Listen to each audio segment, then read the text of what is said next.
Jack Thunder and the Fragments of Anima, Book 2, Water. Interlude 1, The Legend of the Seastone. Mallow could only weep as she glanced back at the desiccated reef that used to be her home. It was never supposed to be like this. She may have been a rebellious youth, but she always protected those she loved. That's why she went into the Order of the Sea of Forever. It was the best hope she had of becoming a guardian, one of the many protectors of Alterus who was trained in defenses against the Wendigos. But now all that was gone. The Order, her home, everything. Even the most elite guardians the Sea of Forever had were no match for the foes they faced. She choked back the urge to scream. Those abominations. They had just chewed straight through them. Devoured them faster than a shark in a pool of lame carp, as her late grandmother would have said. It was a miracle that she and most of the young, orphaned minnows the Order housed made it out with only scant injuries.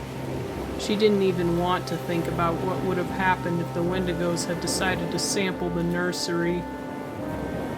She shook her head. She couldn't indulge those thoughts. She knew what she had to do. Around her neck she carried a smooth piece of sea glass, housed in the middle of a starfish skeleton that she wore around her neck. She'd had it ever since she'd hatched from her egg.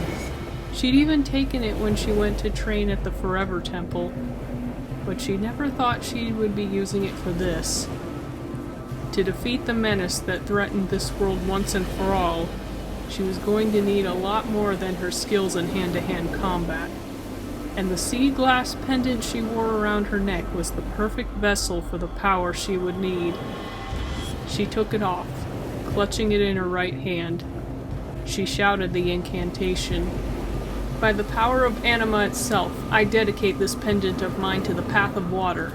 Come unto us and imbue this pendant with the strength of hurricanes, the speed of tsunamis, the powers of raging tempests and monsoons.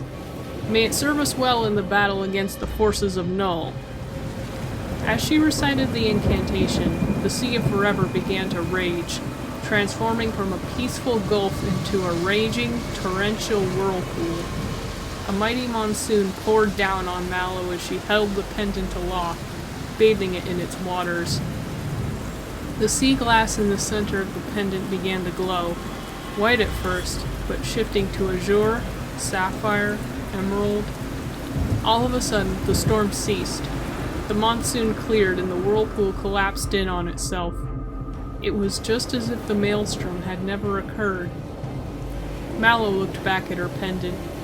She could feel the anima contained within resonating with her body's magic. An aura of swirling aqua teal and deep sapphire surrounded the sea glass in the center. This was no longer a simple pendant. This was the Seastone. Hi there, I hope you enjoyed the video.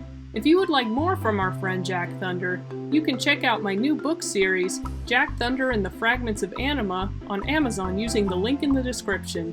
Or you can head on over to my Teespring and grab a few things from my shop. And please like, comment, share, and subscribe for more content every week. Thank you for watching.